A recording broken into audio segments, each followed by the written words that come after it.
नमस्कार दोस्तों, आप सभी को मेरा कोटि कोटि प्रणाम। जय श्री कृष्णा, राधे राधे दोस्तों। आशा करती हूँ आप सभी स्वस्थ होंगे। आज हम पंच भिक्षु की कहानी का श्रवण करेंगे। यह कार्तिक के आखिरी 5 दिन सुने जाने वाली कथा है, जो कि एक पतिव्रता की कथा है। पंच भिक्षु की कहानी। एक साहूकार की बहू थी। वह रोज सुबह जल्दी अंधेरे ही उठकर कार्तिक महीने में गंगा जी नहाने जाती थी। वह पराये पुरुष का मुंह नहीं देखती थी। उस शहर के राजा का लड़का भी रोज सुबह जल्दी अंधेरे ही उठकर नहाने जाता था।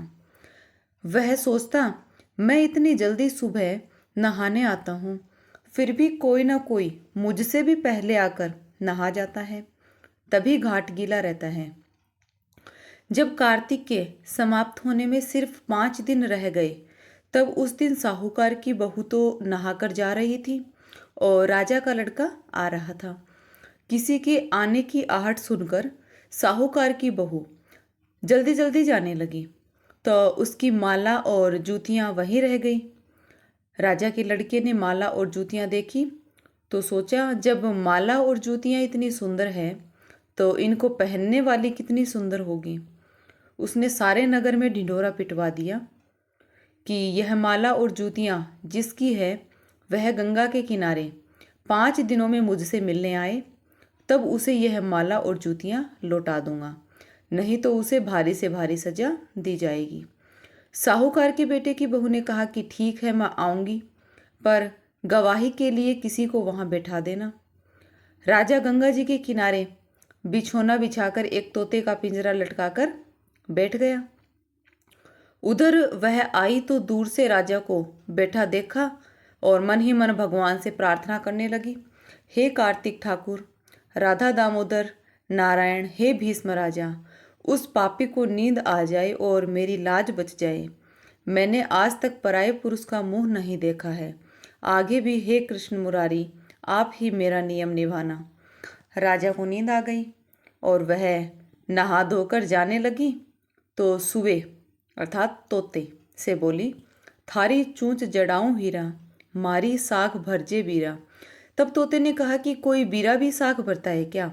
साख तो देवर या जेठूता भरता है।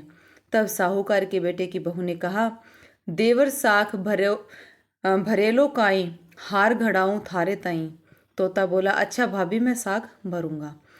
इधर वह गई और राजा की नींद खुल गई। वह हड़बड़ाकर उठा और सुए से पूछा, हे पंछी, बता वह आई थी क्या, और आई थी तो कैसी थी? तोते ने कहा, हे राजा, तुम तो सो गए थे।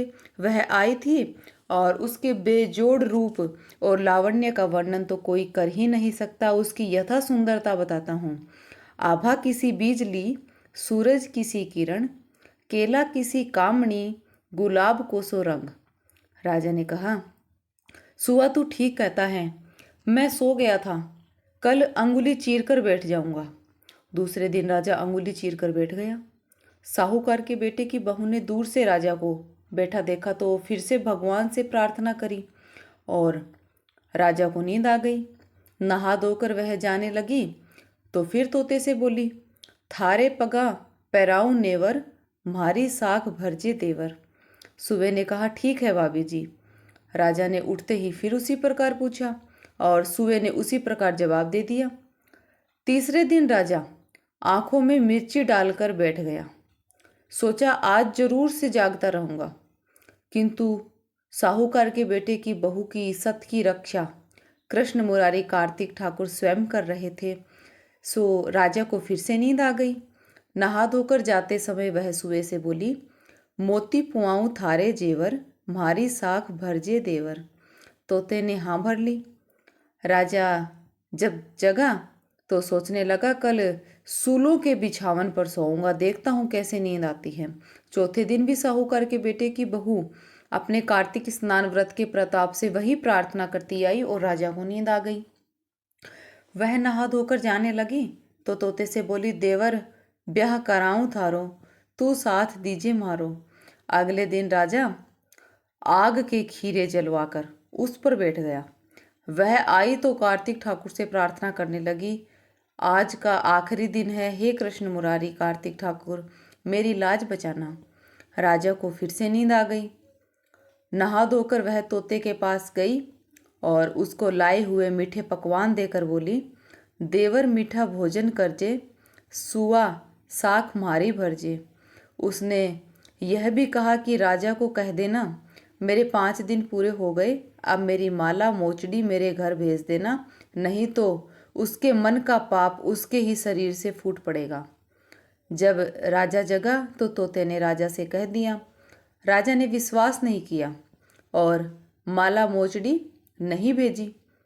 थोड़े दिन बाद राजा के पूरे शरीर में जलन होने लगी और फफोले पड़ गए। उनसे पीप निकलने लगी। राजा ने बहुत इलाज करवाया पर ठीक नहीं हुआ।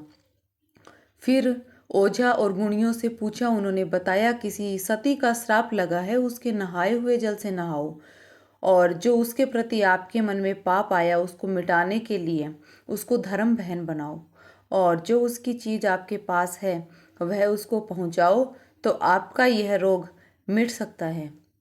राजा स्वयं माला मोचड़ी लेकर साहूकार के घर गया और उससे कहा, यह तुम्हारी बहू की चीज है, जिन्हें वह गंगा के घाट पर भूल आई थी। उसे दे दो और उसे कहना, मैंने उसे धर्म की बहन मान लिया है, और यह भी कहना कि उसके नहाए हुए जल से वह मुझे नहला देवे, ताकि मेरी यह बीमारी मिट जाए। साहूकार के बेटे की बहू ने सुन लिया और कहकर भेजा कि मैं पराये पुरुष का मुंह नहीं देखती, मैं छत पर नहा लेती हूँ, तुम नीचे नाले के बैठ जाओ। और राजा ने ऐसे ही किया, जिससे उसकी बीमारी ठीक हो गई। हे पंच भिखु देवता, हे कार्तिक ठाकुर, उसका सत रखा वैसा सबका रखना। कथा कहने वाले, सुनने वाले व सब परिवार वालों पर रखना। तो दोस्तों, यह थी पंच भिखु की कहानी। आपको यह कहानी कैसी लगी? अच्छी लगी हो तो इसे एक लाइक और अपने परिवार में भी अन्य लोगों को शेयर जरूर करें, ताकि वह भी कार्तिक मास में इस कथा को सुनकर इसका पुण्य लाभ प्राप्त कर सके। और कमेंट सेक्शन में एक बार जय कृष्ण मुरारी, जय कार्तिक ठाकुर अवश्य लिखें, और आपके अपने इस चैनल ज्ञान की धारा को सब्सक्राइब कर लें। जिन्होंने अभी तक सब्सक्राइब नहीं किया है, जो भी मेरे नए माता बहन हैं, मेरे भाई हैं, वो भी इसको सब्सक्राइब कर बेल आइकन पर क्लिक कर दें, ताकि आपको मेरी ऐसे ही हर एक नई आने वाली ज्ञानवर्धक वीडियो और कथा का नोटिफिकेशन सबसे पहले मिलता रहे। तो चलिए दोस्तों, मिलते हैं नई वीडियो में और एक नई कथा के साथ। तब तक के लिए आप सभी को मेरा प्रणाम। जय श्री कृष्णा, राधे राधे दोस्तों आप सभी को।